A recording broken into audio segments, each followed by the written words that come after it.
Друзья, всем привет! Всем привет! Мы в Мексике, а вы на канале Big Trip Vlog. Сегодня мы отправляемся на остров Козумель, и у нас здесь будет джип-тур.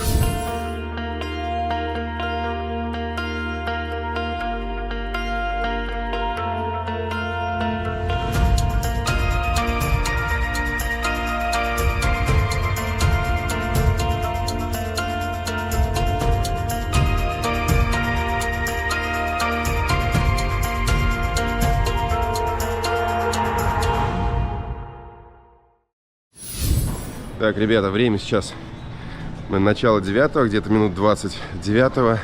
Как вы видите, на улице очень пасмурно. Нам, благо, удалось припарковать наш автомобиль, потому что в районе порта, как и в центре, парковки везде платные, и очень сложно найти место. Также особенность из парковок, что можно парковать на обычных парковках машину до 6 часов. А мы надеемся, что на экскурсии мы задержимся подольше. Поэтому нашли отдельный паркинг. Сначала нам сказали цену 250 и 300 песо за весь день. Но потом мы нашли за 20 песо в час, либо 200 песо на весь день, если это будет, соответственно, больше 10 часов. В общем, припарковались, взяли себе кофеечек, шоколад и направляемся сейчас в порт. Мы даже не знаем, сколько стоят сейчас билеты, чтобы добраться до Козумеля. Да, поэтому пока вот движемся в сторону порта, и там уже будем смотреть, будем покупать билеты и переправляться на самый большой остров Мексики — Козумель.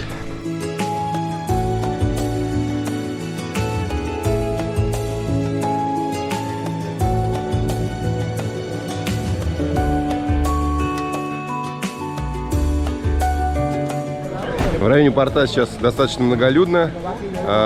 Паромы отходят каждый час. Есть две компании. Вот одна компания Windjet, оранжевенькая, но у него паром уходит в 10 часов ближайший, потому что один из паромов только что мы видим ушел, а мы сейчас будем брать билет на 9-часовой паром. Вот здесь уже желтенькая компания.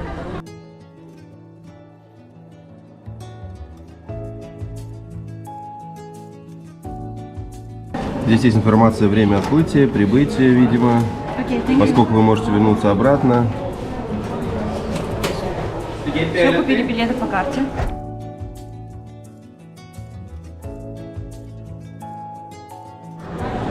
Стоимость одного билета 600 песо с человека. У нас самые обычные билеты. Также есть еще первый класс. Он чуть-чуть подороже. Стоимость 1000 песо с человека. Это туда и обратно. Отличие в том, что в первом классе вы можете выбрать себе лучшие места, и также вам не приходится стоять в очереди. Да, очередь мы на самом деле видим, ну не знаю, насколько она большая, но вот она тянется, такая вот вереница идет.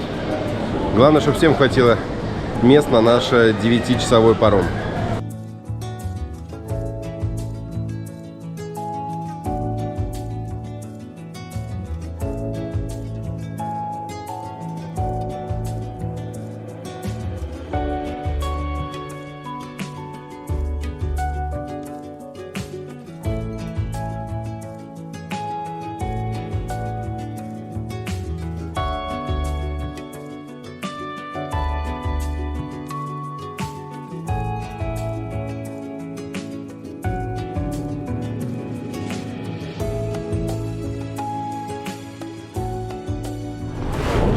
Минут 40 в пути, и мы уже высадились на Козумель.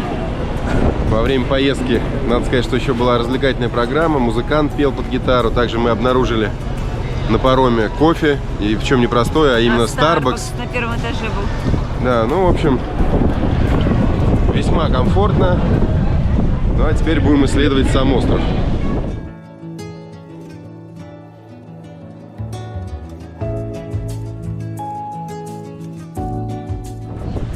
Прямо на выходе из порта предлагают и аренду автомобилей, и различные туры. Но мы здесь должны встретиться возле статуи птицы с нашим гидом, и у нас будет отдельный тур по острову.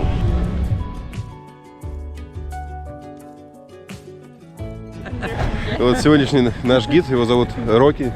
Nice to meet you, Rocky. Nice to meet you guys. Да, как Рокки Бальбоа. Ну вот сейчас мы на машине отправляемся в тур по острову. On this card, we have included some water. All right, water and beer too. people that have and that know about chips, Yeah, у нас- that's the cooler that we got. Включена вода Mexican water. Да. And then tequila for sure. Да, здесь пиво называют как мексиканская вода.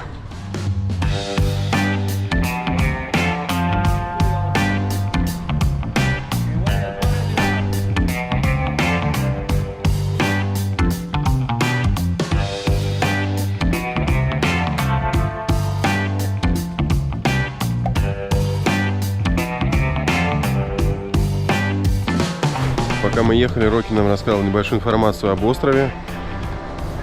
Его длина 53 на 14 километров. Проживает порядка 60 тысяч жителей. Существует 3 главные улицы. И этот остров считается самым большим, именно на котором живут люди, то есть заселенным, самым большим в Мексике островом. И сейчас мы подъехали к сеноту. Здесь есть несколько видов сенотов. Но вот сейчас, поскольку еще погода пасмурная, никого здесь нет, и можно насладиться цветом воды.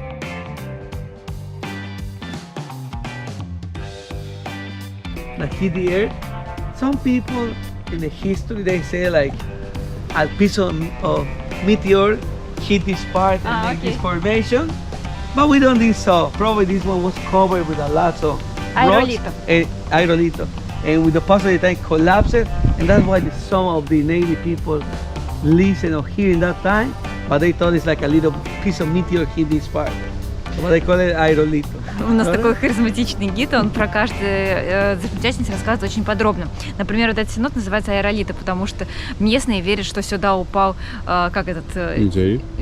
метеорит и создал вот такое чудо света, потому что это необычный сенот. Здесь соединяется пресная вода вместе с морской, и если попробовать эту воду, то она будет на вкус соленая, то есть 50 на 50.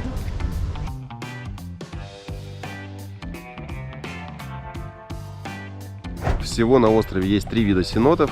Это открытый, как здесь, есть в виде пещеры, а есть в виде бункера. То есть такие 3 разновидности. Также здесь можно плавать в хорошую погоду. Сейчас, конечно, даже дождик небольшой идет, но все равно насладиться цветом воды. И эти сеноты, они очень глубокие, потому что если посмотреть поодаль, туда можно проплыть как под вот эту вот пещеру и оказаться в красивой воде, можно посмотреть рыбок, здесь даже занимаются дайвингом. Много активности, но нужна для этого хорошая солнечная погода.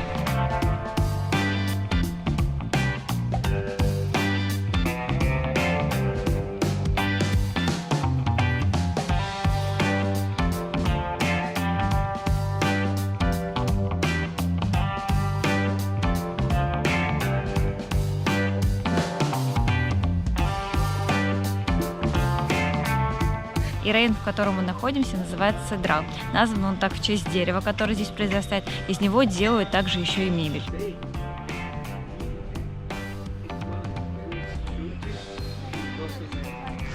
Мы сейчас находимся в интересном месте, потому что с одной стороны находятся руины майянского храма, а с другой стороны находится католическая церковь. То есть, знаете, 2 религии рядом друг с другом.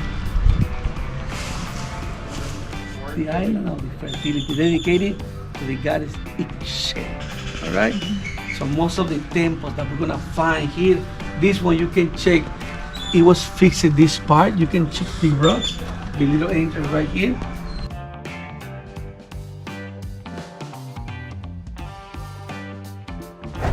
Еще стоит отметить, что из-за плохой погоды и сильного ветра сейчас на острове не работает порт, поэтому нельзя будет поснорклить, посмотреть подводный мир. Поэтому сегодня наслаждаемся экскурсией именно по острову на автомобиле. И вот что-то нам Рокки рассказывает. It's called Chinito Koi Koi. Okay. But this dance only here in the island In whole Yucatan Peninsula and on the island. Yeah, that's like. Сейчас мы поедем на небольших квадриках до Сенота, порядка 2 километров. All right, guys, there we go. Рокки поедет впереди на автомобиле, а мы поедем следом за ним. And then you skill the engine. Right? About reverse. Turn around. Сейчас нам показали, как пользоваться этим квадриком. Он на самом деле полуавтомат, то есть приходится скорость переключать самостоятельно, ногой. Вот, поэтому посмотрим, как у нас это получится.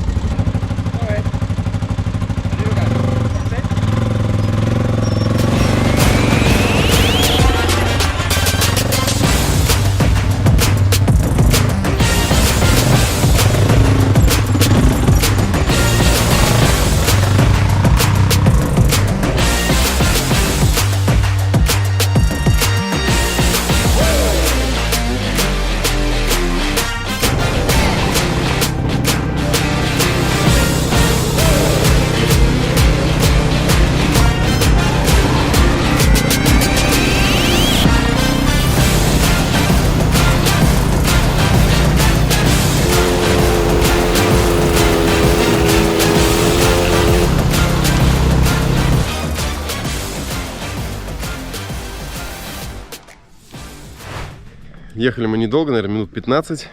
Но и дорожка была интересная. Да, было очень много ям, причем я сначала пыталась их, конечно же, так, знаете, объезжать, да, но я поняла, что это вообще бесполезное занятие. И вообще я смелая, мне кажется, да, потому что я сначала такая, ладно, с Кириллом поеду. Я такая немножко боюсь водить транспортные средства, но я преодолела свой страх, села за квадрик, и знаете, что? Я увидела енота, который перебегал дорогу. Он прекрасен, пушистик. Надеюсь, мы, может быть, еще увидим этих животных сейчас в этом природном парке. Да, говорят, что здесь они водятся. В 1963 году этот остров посетил Жак Кусто. И благодаря этому остров стал очень популярный для дайвинга, для снорклинга, для туризма. А до этого момента остров славился тем, что здесь производили жвачку вот из этого дерева. Вот посмотрите, видите, у дерева есть такие шрамы. Именно его разрезали, кору, и добывали оттуда натуральную жвачку. Помимо этого, остров также был популярен тем, что здесь выращивали ананасы. Но, к сожалению, сейчас ничего здесь не растет, и все продукты привозят уже с материка. И поэтому они здесь в 3 раза дороже, чем на материке. Мы приехали к сеноту, который называется Чемпита. Давайте посмотрим с обзорной площадки, как он выглядит сверху.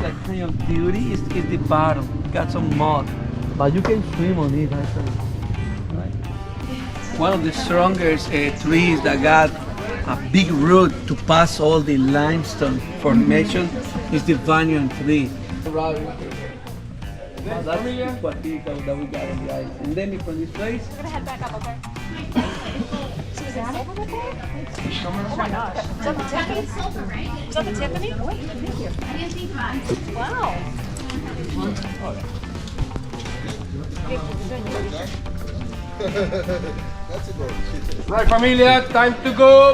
Я ошиблась, это, оказывается, был не енот, а это были коти. Я не знаю, как они правильно называются, я их называю насадиками. Они очень милые. Я также видела этих животных еще в Фоз-де Игуасу в Бразилии и рада увидеть их здесь. Не побойся.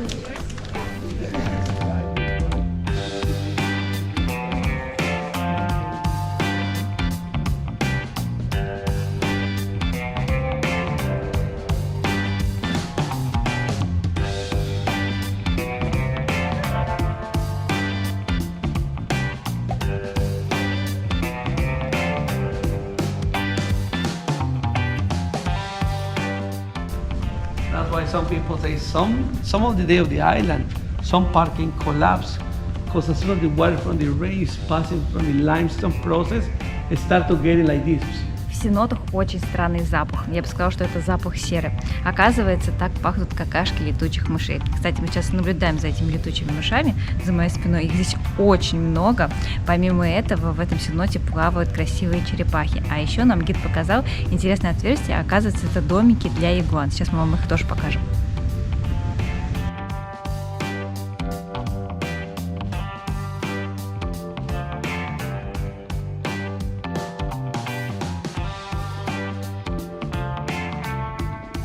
Не удалось нам вспугнуть летучих мышей.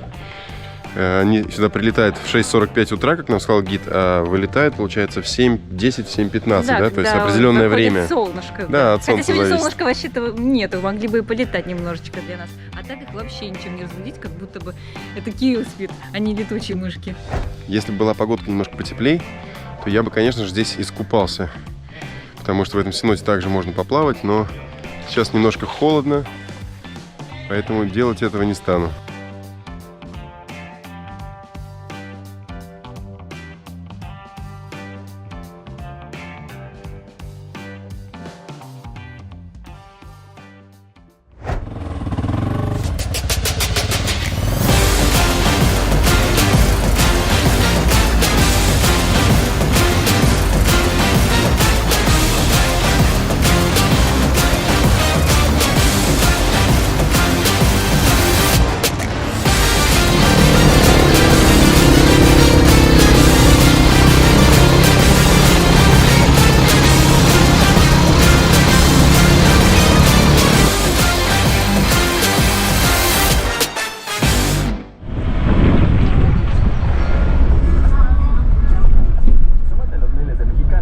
Сейчас мы приехали в национальный парк Пунта-Су, что в переводе с испанского обозначает «точка юга». И сейчас мы туда отправимся. А на данный момент мы находимся на самой восточной части острова, где начинается этот парк.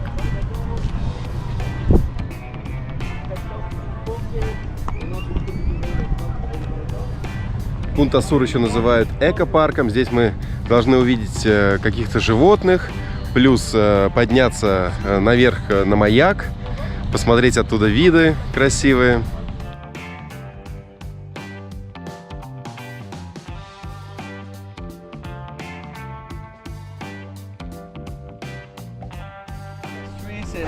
But on this island, like the soil is not good, it produces also like a seed.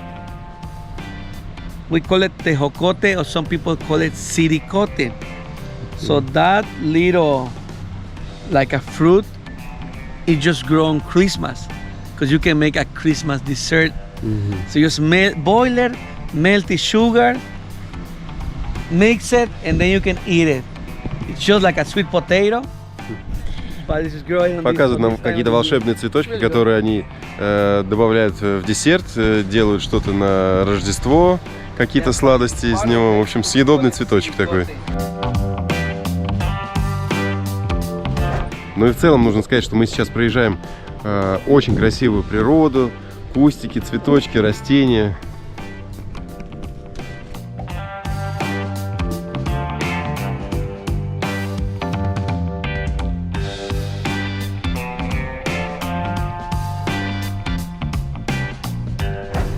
Оказывается, не из цветочка делают ну, какие-то десерты, а вот из фрукта, который потом вырастает. Вот сейчас он маленький, вот, а потом становится чуть больше. И потом он по вкусу как сладкая картошка. Как сладкая картошка, он говорит, это настолько вкусно. У вас Да, такой колоритный вид, да, что он все такая сладкая картошечка получается. Ну, на вид как маленькая авокадо. Сейчас мы идем на самом деле смотреть крокодилов на мостик, но по дороге еще увидели маяк Майя.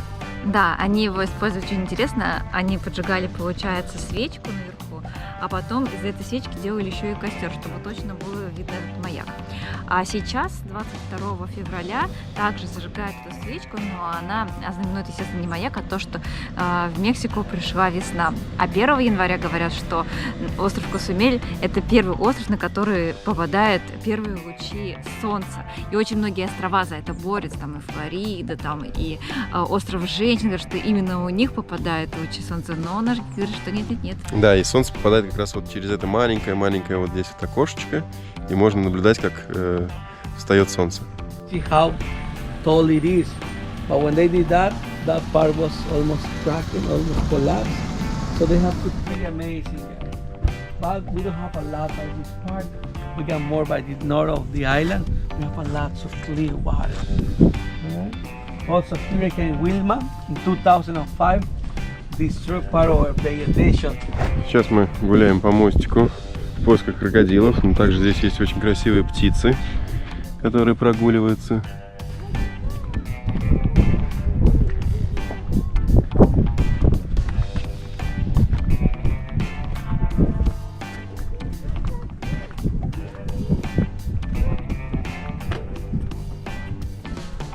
Крокодилов, друзья, мы не видим, но зато видим здесь фламинго розовых. Смотрите, видите, вот там гуляют, вот там еще немножко.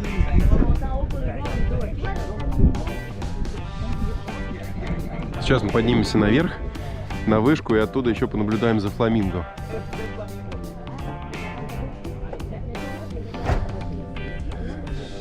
Сейчас мы поднялись на самый верх и можем видеть здесь не только фламинго, который находится немножко поодаль, но все равно достаточно близко, но и крокодила, который отдыхает и пытается ловить лучи солнышка. Как рассказал гид, нам очень сильно повезло, увидев фламинго здесь. Обычно максимум можно увидеть крокодила, либо фламинго где-то вдалеке, а тут они были достаточно близко от нас.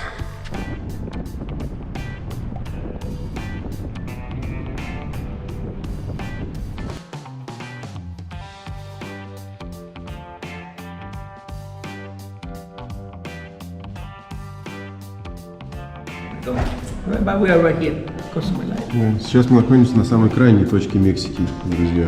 Не просто так. And that's where we are. That's the map of the island of Cozumel. Look, something amazing. By the mangroves, we can find all of these skulls of crocodile and skulls of. Первым был построен майянский маяк, мы его видели с вами ранее.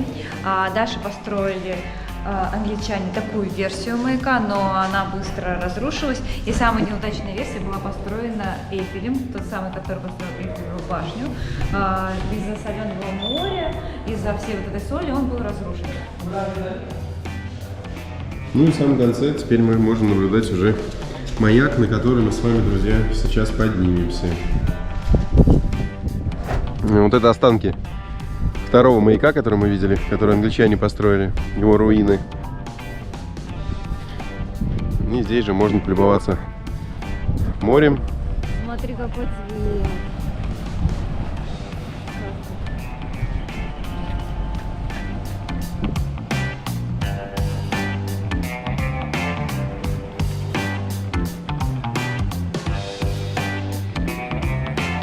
Здесь повсюду пахнет ароматом меда, потому что вот эти вот цветочки, которые находятся сзади меня, они пахнут именно медом.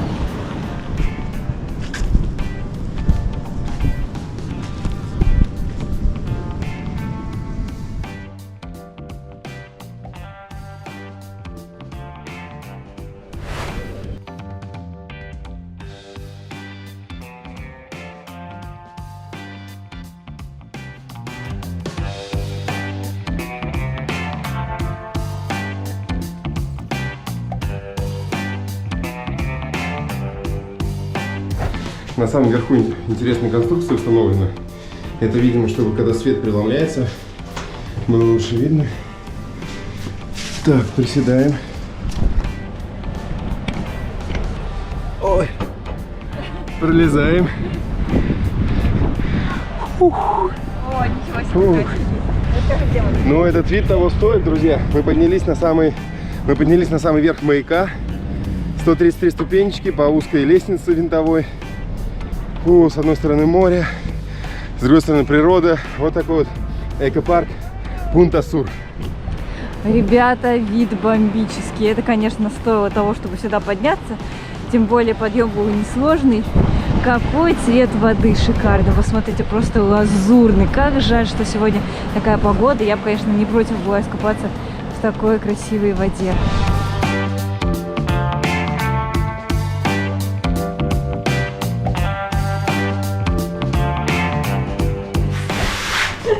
Ой, друзья, данный тур, я считаю, отличное времяпрепровождение. Даже такую пасмурную погоду можно провести этот день активно, в интересных приключениях. Не совсем понятно наверху увеличительное стекло, которое здесь расположено, с разными уровнями, с разными гранями. Но как-то оно помогало наверху маяка следить за происходящим. На все активности дополнительно оплачивается входной билет. Допустим, мы на самом деле очень благодарны компании, с которой мы поехали. Называется она Cozumel Cruise Tours. Да, оставим на нее ссылочку в описании, на их сайт. Смотрите там актуальные цены за все это путешествие. Поэтому, друзья, крайне рекомендуем.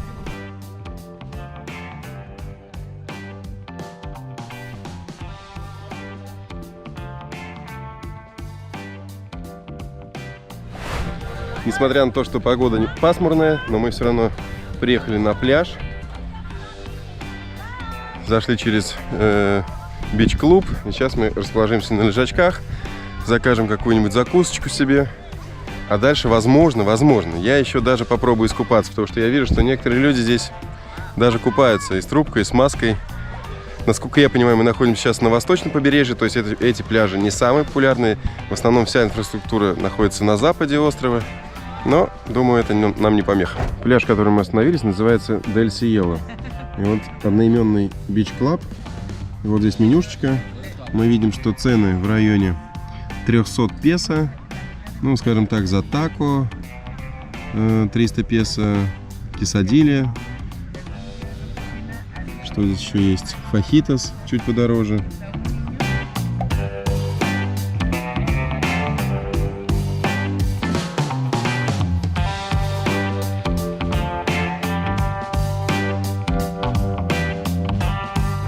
На Козумель люди даже приезжают на целую зиму, либо останавливаются здесь хотя бы на 2-3 недели. Но поскольку у нас всего лишь один день, то нужно даже в такую не солнечную погоду все равно попробовать искупаться. Давайте посмотрим на водичку. Наверное, трубку с маской я брать не буду, хотя многие здесь смотрят подводный мир, но ограничимся лишь купанием. Ух, ну, заходить в воду может быть не так холодно, на самом деле, как потом из нее выходить. Песочек, все очень приятно, волн нет. Абсолютная тишь да гладь. Насколько я знаю, волн здесь в принципе не бывает. Особенно в этой части.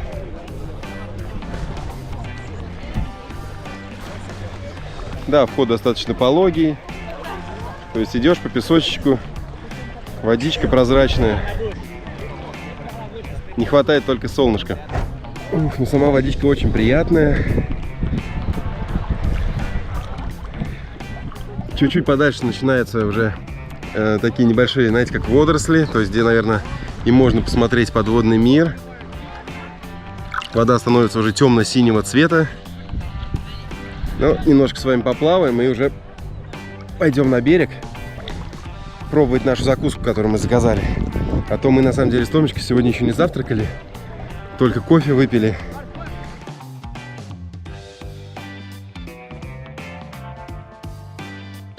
Поймали. Так, я уже сказал, что мы тут сейчас будем закусочку какую-то кушать. Что это у нас? Это у нас куриные фахитос, жареные с лучком, с перчиком, также подается с помидорками, гуакамоле. Сальса, гуакамоле и... ну, бобы, как обычно. Да, фасолька. Угу. И здесь у нас лепешки тортилья кукурузные. Водичка, ну, на самом деле, когда заходишь, и уж тем более, когда ты уже плаваешь, то водичка кажется тепленькой. Выходить немножко прохладно, но я более-менее нормально, даже не дрожу, то есть нормально. И там дальше, если заплыть, то видно и рыбки, еще что-то, я думаю, но я дальше не заплывал. Вот, тут возле берега можно видеть рыбок различных. Вот, а дальше, насколько я знаю, там и скаты, и еще какие-то обитатели. Но, между тем, мой такос или фахитос уже готов. Готов, да. Таксы, когда хрустящие. Да, фахитос, когда мягенькие, вот такие вот лепешечки. Ну, ура.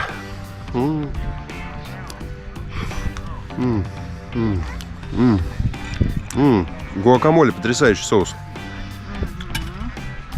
Авокадо, конечно, пользуется популярностью в Мексике.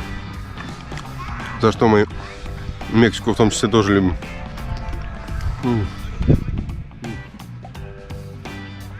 Очень нежная курочка, не овощи.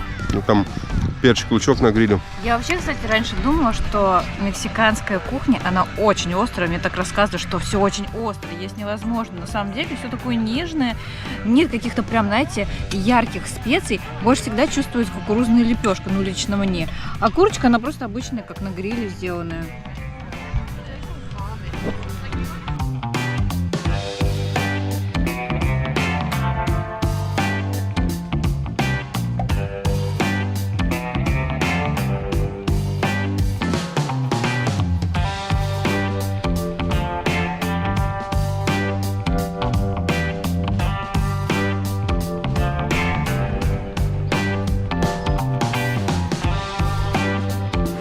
Сейчас по дороге мы остановились возле еще одного красивого местечка. Здесь множество магазинчиков, а также есть красивая скала, где можно сделать красивую фотографию, ну а также полетать на дроне, друзья.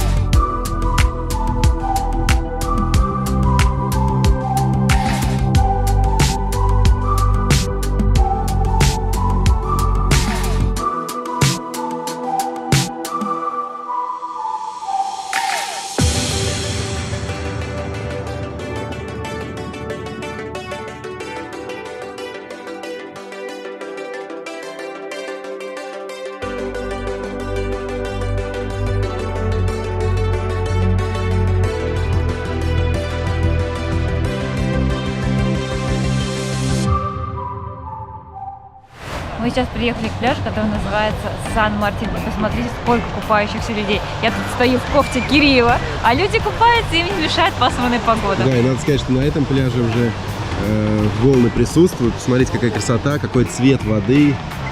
Потрясающе. Еще бы солнышко сюда добавить, я думаю, просто невероятные краски были бы.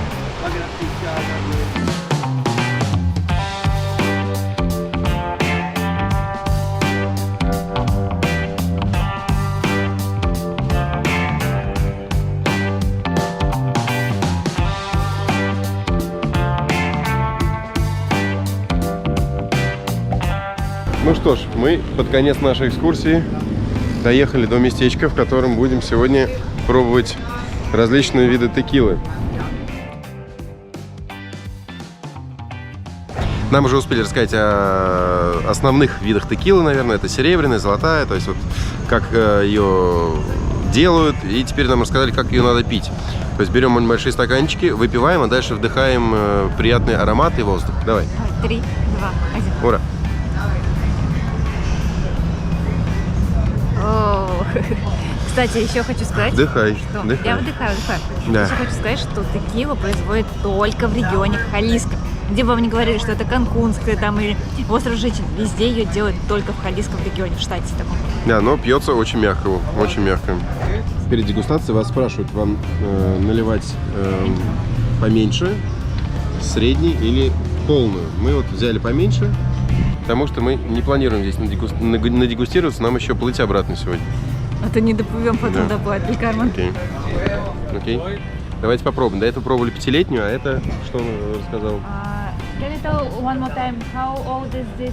From the harvest to the bottle, it's 17 years old. 17. Aging in the barrel, 8 years old. Типа 17 настаивается, потом еще 8. Да, очень старая, сложно, очень друзья. старая. 17 лет, представляете, делается, потом 8 лет настаивается. В общем, Uno, dos, tres. он нас до стресса. It's going to be sweeter and smoother. Ну да, это послаще будет. Такая прям приятненькая, да? Вот та текила, которую мы пробуем. И сейчас будем пробовать, наверное, короля. Здесь здешнего. Если не ошибаюсь, 21 год выдержки. В общем, самое-самое, наверное, лучшее. Итак. Ой, ну это такая прям самая приятная, как будто... Ну, я чувствую какой-то, да, вкус, какую-то насыщенность, какой-то фрукт. Там чернослив, он сказал? Нет, он сказал, что настаивается на вишне, черри. Да, Ну, да. я прям Нет, ну я чувствую какой-то фрукт. Вишня, кстати, да, годится, потому что она прям действительно такая насыщенная. Мгм. For some tequila, we have coconut mixing with tequila that tastes like Malibu rum, and also we have mango mixing with tequila that is really, really refreshing. Familia, would you like to sample any of these? До этого пробовали классическую текилу, а сейчас будем пробовать текилу с манго, либо с кокосом, либо шоколадом, либо кофейную. Ну, мы выбрали два вида, это манго и кофейная. Like mango juice. Вот здесь я уже текилу не чувствую, я чувствую просто манговый вкусный сок. Попробуй. Давайте закрепим. Ой, ну, да. В итоге мы попробовали несколько видов текилы. Последний, который со вкусом, непонятно, почему называется текила, потому что это просто как будто вкусный ликер, либо будь то кофейный, будь то манго. В конце нам предложили, естественно, не хотите ли вы приобрести данную текилу. Мы сказали, что мы в Мексике будем, друзья, почти 3 месяца, поэтому сейчас приобретать не планируем. И на этом откланялся наш представитель компании, который нам устраивал дегустацию. Ну а мы уже едем в порт, чтобы отправиться обратно. Сейчас мы уже приехали в район пристани, в западную часть острова. Будем возвращаться потихоньку. Здесь уже много людей, много магазинчиков. И вообще, как нам рассказали, что в западной части сосредоточена вся жизнь.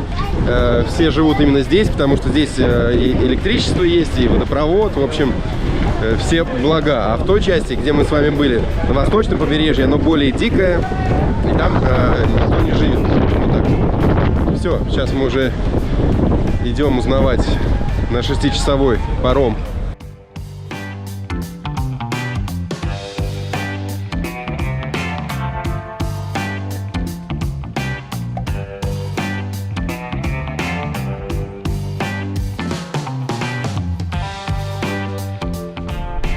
Сейчас мы заняли уже удобные места внизу. Не как мы сюда плыли, да, мы плыли, получается, наверху на таких на металлических сидушечках, а здесь, оказывается, можно пройти вниз и оказаться на мягких креслицах. Главное успеть занять эти места. Да, на 6-часовой паром мы сели, сюда мы приплыли к 10 часам и, соответственно, спустя 8 часов длился наш трип. В такую погоду мы еще думали, чем мы будем заниматься целых 8 часов, да, то есть потому что плавать Не получится, потому что не погода очень плохая, удобно, да, да. хотя я разочек искупался, вот, снорклить не получалось, потому что сегодня был закрыт порт, Вот, но все равно 8 часов пролетели очень быстро, да, согласись? Да, я вообще вот представляю, как это может быть еще и с плаванием, и со снорклингом, как это вообще Как бы мы все успеть, успели, да. непонятно.